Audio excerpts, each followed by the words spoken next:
আচ্ছা, কখনো কি এমনটা মনে হয়েছে যে নির্বাচনের ফলাফল হয়তো ভোট কেন্দ্রে যাওয়ার অনেক আগেই ঠিক হয়ে যায়? আজকের এই বিশ্লেষণমূলক আলোচনা সবাইকে স্বাগত। আজ আমরা ঠিক এমনই একটি চমকপ্রদ সোর্স মেটেরিয়াল নিয়ে কথা বলবো, যা উপমহাদেশে নির্বাচনী রাজনীতির এক অস্বস্তিকর সত্যকে সামনে নিয়ে এসেছে। আমরা সাধারণত নির্বাচন বলতে কেবল ব্যালট বক্স আর লম্বা লাইনের কথা ভাবি, তাই না? কিন্তু এই বিশ্লেষণটি দেখাচ্ছে গণতান্ত্রিক প্রক্রিয়ার পেছনের অদৃশ্য কলকাঠিগুলো আসলে কতটা সুদূর প্রসারী। সাধারণ চোখের আড়ালে থেকে পুরো সিস্টেমটাকে কিভাবে কন্ট্রোল করা যায়, আজ আমরা সেটাই ধাপে ধাপে ডিকোড করব। তো চলুন মূল বিষয় ঢোকা যাক। টেক্সটির একেবারে শুরুতেই একটি রীতিমতো বিস্ফোরক দাবি করা হয়েছে, ব্যালেটের বাইরে নির্বাচন জয়। কথাটার মানে কি? মানে হলো শুধুমাত্র ভোট কেন্দ্রের নিয়ন্ত্রণ হাতে রাখার ক্ষমতাই হলো যে কোনো নির্বাচনের সবচেয়ে বড় গেম চেঞ্জার। এই বিশ্লেষণ অনুযায়ী আনুষ্ঠানিকতার বাইরে গিয়ে ক্ষমতার আসল খেলাটা মূলত পর্দার আড়ালেই খেলা হয়। নির্বাচন মানেই যে শুধু ব্যালট পেপারে সিল মারা, তা কিন্তু নয়, বরং ওই ব্যালট বাক্স পর্যন্ত পৌঁছানোর পুরো রাস্তাটা কারা নিয়ন্ত্রণ করছে, সেটাই আসলে জয় পরাজয় ঠিক করে দেয়। ছোটবেলা থেকে আমাদের শেখানো হয় যে গণতন্ত্রে প্রতিটি ভোটের ওজন একেবারেই সমান। শুনতে দারুণ লাগে, তাই না? কিন্তু এই উৎসটি দাবি করছে যে বাস্তবেই আকর্ষণীয় তত্ত্বটি থোপে টেকে না। বাস্তব জগতের পর্যবেক্ষণ আর সাধারণ গণিতের হিসাব মেলাতে গেলে এটি পুরোপুরি ভেঙে পড়ে। ভোটের মাঠে শুধু সংখ্যা দিয়ে কিছু হয় না, বরং সেই সংখ্যাটাকে কিভাবে ম্যানিপুলেট করা হচ্ছে সেটাই আসল বিষয়। যখন কাঠামোগত সুবিধা আর পুরো কন্ট্রোল এক পক্ষের পকেটে থাকে, তখন খাতা কলমের সমতা আর বাস্তবের সমতা, এই দুটো জিনিস আসলে কোনোভাবেই এক বিন্দুতে মিলতে পারে না।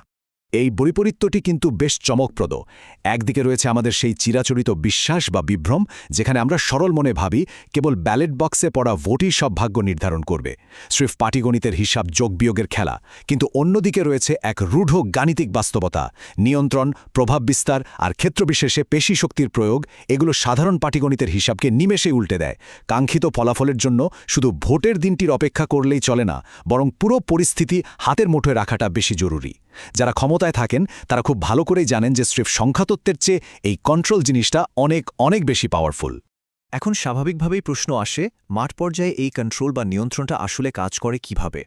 এটা বোঝার জন্য উৎসটি ভোটারদের দিক থেকে পুরোপুরি ফোকাস সরিয়ে পুরো নির্বাচনী প্রক্রিয়ার মেকানিজমের উপর আলো ফেলেছে।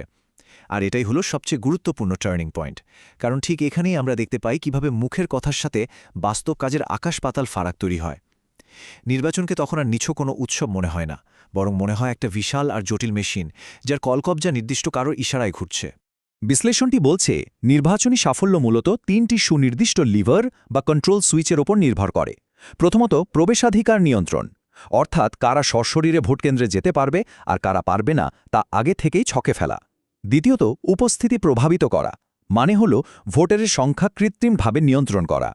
দিন শেষে কত মানুষ ভোট দিচ্ছে বলে কাগজে কলমে দেখানো হবে সেই হিসাব মেলানো। এবং সবশেষে বাধ্যবাধকতা নিশ্চিত করা, যাতে মাঠ পর্যায়ে ঠিক ওই নির্দিষ্ট ফলাফলটাই বেরিয়ে আসে। এই পুরো ছকটা এতই নিখুঁতভাবে সাজানো থাকে যে স্বাধীন পছন্দের চেয়ে কৌশলগত আধিপত্যই শেষ কথা হয়ে দাঁড়ায়। আচ্ছা, গণতান্ত্রিক আদর্শ আর তার বাস্তব প্রয়োগের মধ্যে এত বড় যে একটা ফারাক, এটা দেখলে একটা মৌলিক প্রশ্ন মাথাচাড়া দিয়ে ওঠে। আমরা তো সবসময় শুনে আসছি গণতন্ত্র মানেই জনগণের শাসন, তাই না? কিন্তু যখন পুরো প্রসেসটাই এত শক্তভাবে কন্ট্রোল করা হচ্ছে, তখন ওই জনগণ শব্দটা আসলে অর্থ কী দাঁড়ায়? এই ব্যাপারটি আমাদের প্রচলিত চিন্তাধারাকে একেবারে গোড়া ধরে নাড়া দেয়। ঠিক এই প্রশ্নটাই উৎসটি আমাদের দিকে ছুড়ে দিয়েছে, কোন গোষ্ঠীটি আসলে চূড়ান্ত সংখ্যাগরিষ্ঠতা গঠন করে। যদিও গণতন্ত্র সবসময় দাবি করে যে তারা জনগণের কথা বলছে, কিন্তু সমাজের ঠিক কোন অংশটি আসলে গুরুত্বপূর্ণ সিদ্ধান্তগুলোকে প্রভাবিত করছে, সেটা খুব সতর্কতার সাথে এড়িয়ে যাওয়া হয়। কাদের গলার আওয়াজ মাইকে বাজানো হচ্ছে আর কাদেরটা একেবারে চিরতরে মিউট করে দেওয়া হচ্ছে, সেই সমীকরণটা ইচ্ছাকৃতভাবেই ধোঁয়াশাপূর্ণ রাখা হয়। আর এই ধোঁয়াশার সুযোগ নিয়েই নিয়ন্ত্রকরা নিজেদের সুবিধামতো ওই জনগণ শব্দটিকে ব্যবহার করে। তাহলে এখান থেকে মূল বিষয়টা কি দাঁড়ালো? বিষয়টা হলো সিস্টেমটা কাদের ইশারায় চলছে। এই অস্বস্তিকর প্রশ্নগুলোর উত্তর দেওয়ার কোনো ধার ধারে না আধুনিক গণতন্ত্র। উল্টো, এটি নিজেকে একটা সর্বজনীন, নিরপেক্ষ আর ত্রুটিমুক্ত সিস্টেম হিসাবে সবার সামনে হাজির করে। এটা যেন একটা নিখুঁত মেকআপের মতো, যা ভেতরে চলতে থাকা সব বৈষম্য আর ক্ষমতার ইঞ্জিনকে সাধারণ মানুষের চোখের আড়ালে ঢেকে রাখে। বাইরে থেকে দেখলে মনে হবে সবকিছু একেবারে নিয়ম মেনে পারফেক্টলি চলছে, অথচ ভেতরের মেকানিজম কাজ করছে সম্পূর্ণ ভিন্ন এক সমীকরণে। তবে এই বিশ্লেষণটিতে আরও একটি চমকপ্রদ দিক উঠে এসেছে, যা আসলেই ভাবার মতো।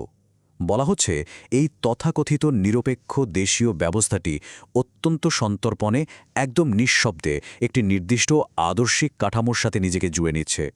আর অবাক করার বিষয় হল সেই কাঠামোটি পুরোপুরি দেশীয় কিছু নয়, বরং বিশ্ব রাজনীতি আর পশ্চিমা মানদণ্ডের সাথে এর শেকড় গভীরভাবে জড়িয়ে আছে। একটি দেশের অভ্যন্তরীণ নির্বাচন কিভাবে বাইরের দুনিয়ার মানদণ্ড দিয়ে প্রভাবিত হতে পারে, এটি তারই এক দারুণ ব্লুপ্রিন্ট।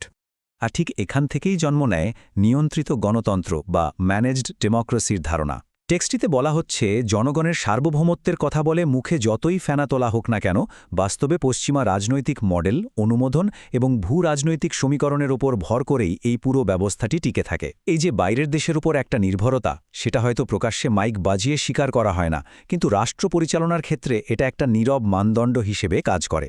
মানে বাইরে থেকে দেখতে জনগণের শাসন মনে হলেও এর শেকড় শক্ত করে বাঁধা থাকে আন্তর্জাতিক বৈধতা আর অনুমোদনের খুঁটির সাথে।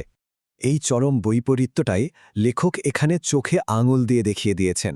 গণতন্ত্রের প্রবক্তারা মুখে যা বলেন আর বাস্তবে যা করেন, এই দুয়ের মাঝে আকাশ পাতাল তফাত।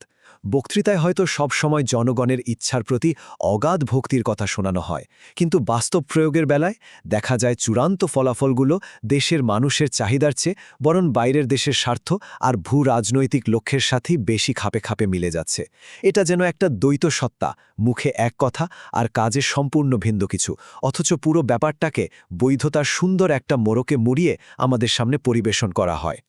তো এই পুরো মেকানিজমের বিশ্লেষণের চূড়ান্ত যে উপসংহারটি টানা হয়েছে তা হল, যখন দেখা যায় গণতান্ত্রিক ফলাফলগুলো দেশের মানুষের দাবির চেয়ে বাইরের স্বার্থকেই বেশি মেটাচ্ছে, তখন বুঝতে হবে সেই ব্যবস্থাটি আদতেই একটি নিয়ন্ত্রিত ব্যবস্থা। এখানে সত্যিকারের বৈধতাকে অর্জন করে না, বরং সেটা ধার করে আনা হয়। জনগণের অংশগ্রহণ এখানে শুধুই একটা আইওয়াশ বা আনুষ্ঠানিকতা। আর সবচেয়ে সাংঘাতিক ব্যাপার হলো, এখানে জনগণের সম্মতি পাওয়ার অনেক আগেই ক্ষমতা তার চেয়ার দখল করে বসে থাকে। আর নির্বাচন হলো কেবল সেই দখল করা ক্ষমতাকে একটা আইনি স্ট্যাম্প দেওয়ার মাধ্যম। এই অসাধারণ বিশ্লেষণটি শেষ হচ্ছে একটি অত্যন্ত উস্কানিমূলক ভাবনার মধ্যে দিয়ে। এটি আমাদের একবার ভেবে দেখতে বাধ্য করে, প্রক্রিয়া নিয়ন্ত্রণ এবং বাহ্যিক সমীকরণের দ্বারা পরিচালিত এমন একটা কাঠামোতে, যেখানে বৈধতা কেবলই ধার করা জিনিস, সেখানে সম্মতির আগেই যদি ক্ষমতার আগমন ঘটে, তাহলে এর পরিণতি কী দাঁড়ায়? প্রকৃত ক্ষমতার কি আদৌ শাসিতের অকৃত্রিম সম্মতি প্রয়োজন আছে, নাকি এটা স্রেফ একটা মরীচিকা? এই গভীর আর মৌলিক প্রশ্নটি আজকের আলোচনা থেকে চিন্তার খোরাক হিসেবে থাকল। পরবর্তীতে এমন আরও চমকপ্রদ কোনো বিশ্লেষণ নিয়ে আবারও কথা হবে।